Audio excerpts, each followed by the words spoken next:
안녕하십니까. 황태순 TV의 황태순 김현광입니다. 네, 오늘 2019년 10월 13일 일요일입니다. 조금 전 대한민국 정부는 오는 10월 22일 일본의 나루히토 일왕의 즉위식을 갖다 맞아 대한민국의 이른바 축하 사절이죠. 축하 사절 단장으로 이낙연 국무총리가 10월 22일부터 24일 2박 3일로 일본을 방문한다고 공식 발표했습니다. 지금 일본은 뭐 국가적인 축제 분위기입니다. 그렇습니다. 지금 그 아키히토에서 네네. 나루히토 시대, 네. 저기 헤이세이에서 레이와 레이와로. 시대로 가는 맞습니다. 거기 때문에 네. 뭐 조금 전에 요미우리를 봤더니 뭐 네. 이번에 새로 그 이제 취임식 하고 나서는 또 네. 퍼레이드도 해요. 네네. 전통적으로 네네. 뭐 똑같은 의전을 하는데 이번에 저 동원된 차량은 도요다. 거기 뭐 도요다 일본 차를 타니까 네네. 차량 실은. 그 토요다가 뭐 폭이 뭐 4cm가 넓어졌다 뭐 이런 것까지 다 하고 뭐 전 세계에서 지금 정상들을 다 그러니까 지금 쇼핑하는. 아까 조금 전에 저도 먼저 그 한국에 나온 연합통신을 보니까 거의 200개 가까운 나라에서 축하 사절단을 보내는 것 같습니다. 그런데 사실은 보면 당초 이번 주에 보면은 이번 주 중반만 해도 문재인 대통령이 직접 일본을 방문하지 않겠는가 하는 아주 관측들이 조심스럽게 나왔었어요. 그래서 결국 지금 한국과 일본은 경제 전쟁을 넘어서 뭐 역사 전쟁, 뭐 엉킬 대로 엉켜 있지 않습니까? 결국 뭐 트럼프하고 김정은이 쓰기 좋아하는 표현대로 탑다운 방식으로 양국의 어떻게 보면 순애들이 직접 만나서 이쪽에 우리 문재인 대통령, 저쪽에는 아베 총리가 마침 이번에 일왕 그 즉위식을 갖다 그 계기로 만나서 문제를 풀 수도 있는 것 아니냐 하는 조심스러운 관측이 나왔는데 결국 이낙연 총리가 가기로 된 것 같습니다.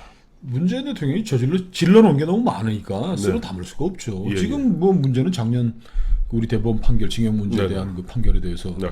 우리 정부가 이제 저 신일본 제철에 네. 대해서 이제 우리 청구권 인정하고 네, 네. 뭐 배상하라고 우리 정부가 판결한 게 남의 나라 기업에 대해서 네네. 하고 이제 뭐 지금 이제 그 압류한 네. 신일본 제철의 국내 자산을 네. 강제적으로 이제 뺏어가지고 네. 처분하는 것까지 가는 그 직전에서 멈춘 건데 그렇죠. 이걸 가지고 뭐 다시 뭐 일본하고 뭐 좀 뭐 경제 전쟁을 지금 벌이게 됐고 네네. 하니까 뭐 쓸어 담을 수가 없는 거죠. 그래서 저는 이런 좀 발칙한 생각을 좀 해봤어요. 네. 뭐 이낙연 총리 같은 경우는 아시다시피 동아일보 도쿄 특파원을 갖다 지냈고 보면 의원 생활 그 와중에도 뭐 한일 의원 친선 연맹 소속으로 아주 우리나라에서는 보기 드문 뭐 지일파입니다. 근데 친일파 아니고? 지일파입니다. 지일파인데 대한민국에서 보면 일본의 지금 사실상 퍼스트 레이디인 아키 여사. 아키에 여사, 그러니까 아베 총리 부인이죠.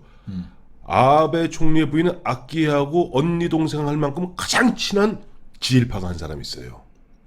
누굽니까? 김정숙 여사입니다. 해외 외유 정상외교의 달인.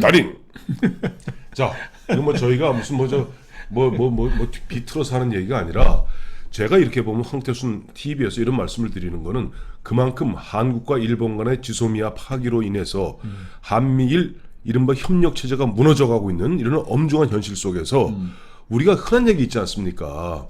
뭐 진짜 정 모하면 뭐라도 써야 된다고 보면은 뭐 잠시 후에 제가 사진을 보여드리겠습니다만은 좀 아키에 여사하고 우리 저 김정숙 여사는 진짜 보면은 언니 동생 같아요. 보면 뭐 지난 뭐 오사카, 요거는 오사카, G20 때 그때 보면 막 둘이 엎어져. 또 최근에 9월이던가요? 교토 도호쿠지. 그 같이 가서 이랬고 최근에 9월에 보면은 저 유엔에 가서도 서로 보면 끌어안고 포옹하는 거 보세요. 목을 끌어안고 뭐 이런 사이라면은 솔직히 말씀드려 갖고 이럴 때 보면은 김정숙 여사 혼자 뭐 저 인도 뭐 이런 데 허황하고 이런 데 가지 마시고 이럴 때 보면 김정숙 여사를 특사로 활용하는 것은 어떤가 하는 발칙한 제안을 해봅니다. 그래요. 지금 뭐 인도에 뭐 대통령 전용기 타고도 가는데 일본 가까우니까. 네네. 정부 전용기 뭐 조그만 거 하나 아니 그게 아니라 이낙연 씨랑 같이 가면 되죠. 이낙연은 단장으로 가는 거고 다음에 김정숙은 특사로 가는 겁니다. 그 예가 있어요. 우리나라 불과 기억 안 나시죠? 작년 평창 동계 올림픽 때 북한에서 김여정이 그때 누가 들어온 단장은 누구냐니까 김영남 최고인민회의 상임위원장, 우리는 국회의장, 국가원수입니다. 김영남이 단장으로 왔고 김정은의 특사로 왔던 것은 김정은의 동생인 김여정이 특사로 와서 키부치가 와서 김정은의 친서를 문재인 대통령에게 전달하는 장면이 있습니다. 그동안 뭐 2년 반 동안 네. 뭐 정상외교 열심히 하면서 뭐 쌓은 실력이 있으니까 가서 한번 얘기를 허심탄회하게 시작해 볼만 또 할 것 같네요. 네, 그렇죠.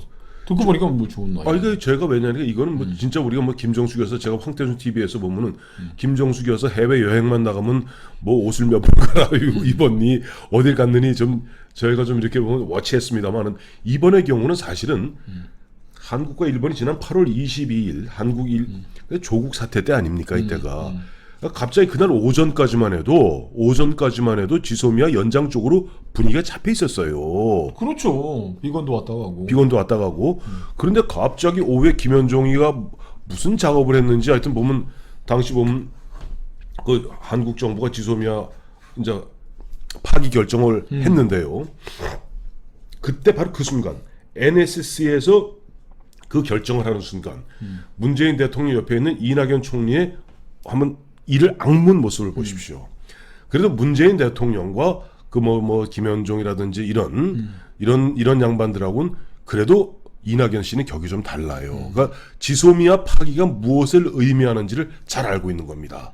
이를 악문 모습을 보십시오. 저는 김정숙보다는 네. 진짜 비꼬는 게 아니고 조국이 가는 게 조국 법무장관 국무위원이니까 네. 지금 그 뭐 경제 전쟁 하자고 뭐 거북선이니 뭐 죽창을 들자. 네. 그다음에 무슨 뭐 금모으기 운동을 해야 된다는 그 김현종. 그러니까 이런 그 뭐 죽창 들자고 했던 사람이 죽창 내려놓고 가서 해야지 네. 의미가 있지. 이낙연 총리 슬쩍 갔다 왔는데 저 자식이 친일파라고 손가락질 당한 이 국내 분위기는 쫙 띄워놓고 네. 이낙연 총리는 지금 그 뭐 저기 뭡니까 어디 뭐 매맞으러 가는 아이 같은 기분일 텐데 그러느니 조국 뭐 국내에 있으면 뭐 골치도 아프고 한데 특사로 같이 묶어가지고 가는 게 좋죠. 특사단으로. 그러면 제가 또 수정 제안하겠습니다. 네. 수정 제안에서 단장은 이낙연 총리, 특사는 김정숙 여사. 그 다음에 이른바 그 차석 대표라고 그러죠. 차석 대표로 금모으기 운동. 그다음 전 조국은 지금 국내 가면 저 일본 사람들이 웃어요. 그뭐 잔치집에 뭐 재뿌려요. 그러지 말고 보면 김현종 정도는 지금 국가안보실 2차장이니까 김현종 정도를 갖다 차석 대표로 딸려 보내는 것이 어떤가 하는 것을 제안해 봅니다.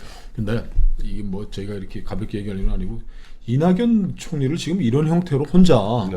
뭐 정치 작업도 없이 가보는 거는 그냥 그 제수에 불과한 것이고 저는 두 분한테 그 얘기를 들었어요. 일본 그 대사가 밥 좀 먹자고 그래가지고 우리 뭐뭐 한 분인데 한 분은 2번 저녁을 같이 먹었더라고. 와서 그 즉위식에 좀 올 수 없겠느냐. 와주면 영광이겠다. 해서 제가 저한테 묻더라고 갈까 그래서 그럼 지금 이낙연 총리한테 물어보십시오. 지금 정부에서도 안 가는데 갔다가 괜히 뭐 친일파라고 돌팔매진 맞을 그 바보 같은 짓을 왜 합니까? 그래서 뭐 어차피 구경하고 밥 저녁에 뭐 만찬 한번 하고 오는 건데. 그래서 이낙연 총리실에 한번 알아보시라 했더니 이낙연 총리실에 얘기를 했는데도 연락이 없더래요. 그리고 한 분도 똑같은 대로 좀 와달라고 얘기를 했는데 안 하는데 지금 이런 정도 일본 뭐 대사가 그거 다 보고 안 했겠습니까? 그렇죠. 뭐 지금 IT 시대에 뭐 이메일도 보내고 뭐 할 텐데 특명 정권 대사 일본 대사가 좀 와달라고 한국에 이름 있는 분들한테 했는데 그래서 총리가 단장으로 가면 그 같이 한번 가셔라 제가 두 분한테 그렇게 얘기를 했어요. 이게 아무리 사절단으로 갔는데 지금 그런 노력하고 있습니까? 총리 혼자 뻘쭘하게 가가지고 갔을 때 일본 쪽에서는 그래도 한국에 의미 있는 사람들이 좀 와달라고. 그리고 일본이 제일 잘 아는 게 한국이든 일본을 또 제일 잘 아는 게 한국이잖아요. 그렇죠. 이 행사의 의미라든가 이런 게 얼마나 무거운지는 우리 한국이 가장 잘 아는 건데. 그래서 이제 뭐 지금 이 와중에 난장판 만들어 놓고도 이낙연 총리를 보내는 상황인데 이낙연 총리가 저는 무슨 뭐 특사단, 뭐 사절단, 뭐 지금 뭐 모은다는 얘기 못 들어요. 혼자 볼주막에 갔다 와서 일본이 우리 속을 우리보다 더 잘하는데 이낙연 총리 왔으니 뭐 징용 문제, 뭐 경제 전쟁 이거 다 이제 해결되겠다라는 그런 희망적인 메시지를 그 사람들이 던지겠습니까? 그러니까 제가 지금 김정숙을 얘기하는 거 아닙니까? 근데 이제 잘 보세요. 우리가 현재 지소미아를 지난 8월 22일 날 이제 종료 결정을 하고 일본에 통보를 했습니다만은 아직까지 지소미아는 올 11월 23일까지 살아 있어요. 이 90일 전에 통보하는 거기 때문에. 그래서 기억하시겠습니다만 지난 10월 3일 날 북한이 10월 2일이군요. SLBM 발사하지 않았습니까? SLBM 발사했을 때 대한민국 국방부 장관 정경두 씨가 일본의 지소미아 따른 정보 공유를 일본 방위성에다가 요청을 했습니다. 그 낙하 지점이 어딘지. 그 여전히 지소미아는 유효한 거예요. 그리고 최근에도 보면 루드 미 국방차관이 있습니다. 루드 국방차관이 10월 1일이에요. 며칠 안 됐습니다. 보면 공개적으로 지소미아 이 갱신 연장을 촉구했습니다. 그다음에 그 힐이라고 미국에 보면 미사일 방어 청장이라는 게 있습니다. 힐 방어 이제 뭐 사드 관련된 이런 거 다 이제 방어청 하는데 힐 차관이 10월 7일 날, 그러니까 지난주 월요일이네요. 이번 주 월요일이네요.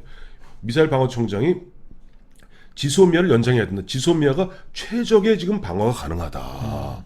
왜 미국에서는 지금 애가 달아 있는 거예요. 그러니까 이 지소미아 파기하게 되면 그 다음부터는 한미일 협력 체제, 공유 체제 협력 체제가 무너지면서 미국이 생각하고 있는 이른바 인도 태평양 전략 전체가 꼬일 수가 있습니다. 그런데 네. 문재인 정권으로서는 네. 지금 그 11월 지금 정세현이를 비롯한 이종석이 까라 네. 11월 뭐 초에 뭐 북미 정상회담이 북미 실무회담이 열리고 북미 정상회담도 가능하다. 연내 김정은 답방도 가능하다. 이렇게 지금 지금 뭘 하고 있는데 구라지를 하고 있는데 네, 네. 지소미아 했던 거 다시 이어 끊어질라 그러니까 이어간다고 얘기하면 북한 김정은이가 노동신문에 뭐라는 줄 알아요? 미사일 한 방 쏘면 똥질기는 놈의 새끼들이 소대가리가 삶은 소대라 웃을 짓을 또 하는구나. 그럴 텐데. 아무리 그래도 문재인 대통령 그래도 지금 현재 대한민국 대통령 아닌가요? 그렇다면은 보다 큰 시각으로 봐야지 어떻게 보면 일개 정파들의 어떤 그런 이익을 갖다 대변하려 듭니까? 그래서 안 되죠.